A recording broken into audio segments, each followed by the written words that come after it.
बहू का असली घर। औरत का असली घर कौन सा होता है? उसका मायका या ससुराल? चलिए इस कहानी में जानते हैं। मानसी को घर सजाने का बहुत शौक था। एक दिन मानसी अपने पिताजी से कहती है, पापा, कल आते वक्त सड़क के किनारे लगे रंगीन गमले लेते आना। छत में छोटा सा गार्डन बनाऊंगी। अरे 2 महीने बाद तेरी शादी है। ससुराल जाकर ही सजाना, वही तेरा असली घर होगा। और फिर मानसी की शादी नारंग से हो जाती है। नारंग का घर होता तो है बहुत बड़ा, लेकिन पुराने तरीके का। फिर एक दिन, माँ जी देखिए, मैंने ड्राइंग रूम सजाया है। ये नया बड़ा टीवी और सोफे कैसे लग रहे हैं माँ जी? अरे ये सब नहीं चलेगा। यहाँ मेहमान आते हैं तो आराम से खटिया में बैठेंगे, सोफे में कहाँ पीठ सीधी करेंगे। और रंगीन टीवी का रिवाज हमारे घर में अभी नहीं आया है, समझी? सास मानसी को लगभग फटकार से लगाकर वहां से चली जाती है। वो सास से माफी मांगकर कमरे को फिर से पुराने जैसा ही सजा देती है। एक दिन किचन में मानसी सब्जी बना रही होती है कि तभी उसका पति वहां आ जाता है। अरे ये क्या कहते हैं इस सब्जी को? परवल जी, हमारे मायके में तो खूब बनती है। आज मन था खाने का तो सबके लिए बना दिया।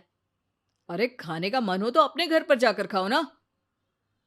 अब मानसी समझ जाती है कि पिता ने उसका दिल रखने के लिए ये कहा होगा कि ससुराल ही उसका असली घर है, जबकि उसका असली घर तो उसका मायका ही है।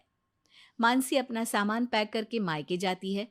जहां वो अपना सामान अपने कमरे में रख ही रही होती है कि मानसी, ये सामान यहाँ मत रखो। ये तुम्हारी भाभी का कमरा है। तुम एक काम करो, कुछ दिन के लिए सामान मेरे कमरे में रख लो। कुछ दिन के लिए मतलब? अगर मुझे हमेशा रहना पड़ा तो माँ? अरे शुभ शुभ बोलो बेटी।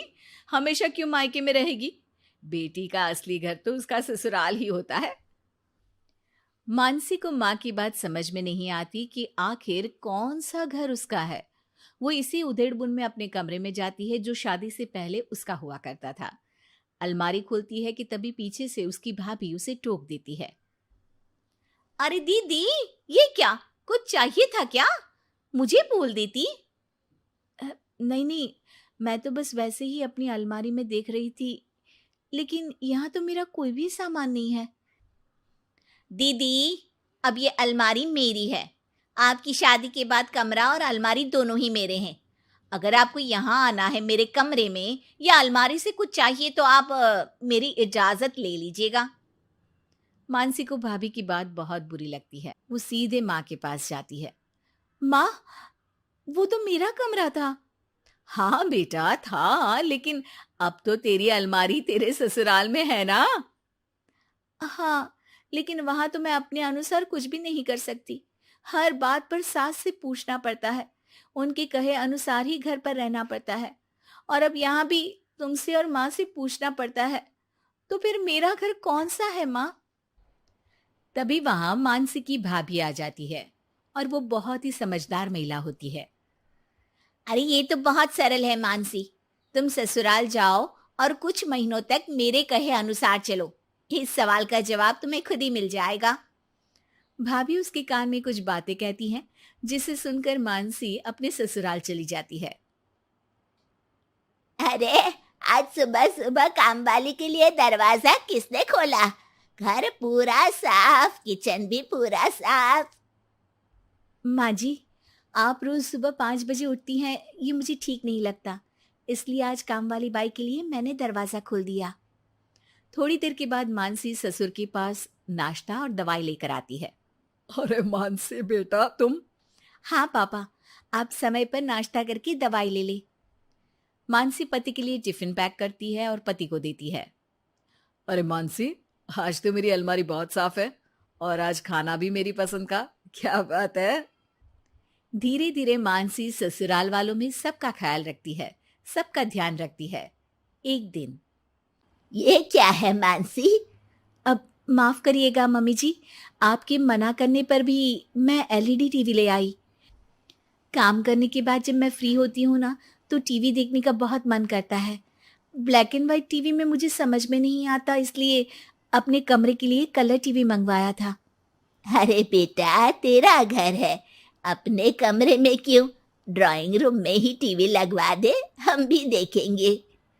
मानसी सास की बात सुनकर खुश हो जाती है। अरे मानसी, याद है एक सब्जी खाने का तुम्हें बहुत मन था, तो वो सब्जी बनाओ ना, हम सब लोग भी वही खाएंगे। लेकिन वो तो यहाँ पर बनती नहीं है ना। अरे भाई, किचन तुम्हारा है, इस घर की तुम मालकिन हो, अब तो तुम जो खिलाओगी वही खाएंगे हम। मानसी की समझ में नहीं आता कि अचानक घर वालों के व्यवहार में इतना बदलाव कैसे। वो अपनी भाभी के पास मायके जाती है। भाभी, आपके कहे अनुसार मैंने सबका ख्याल रखा। घर की हर छोटी जरूरतों को मैंने खुद पूरा किया। और अब तो घर का हर सदस्य मुझे ही घर की मालकिन मानता है।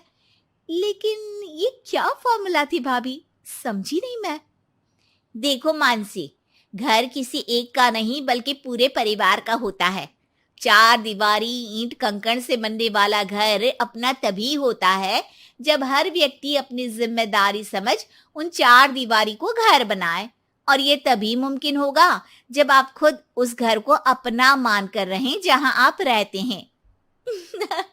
मैं समझ गई भाभी। लड़ाई झगड़ा चालाकी से कोई भी घर अपना नहीं हो सकता, फिर चाहे वो औरत का ससुराल हो या फिर मायका।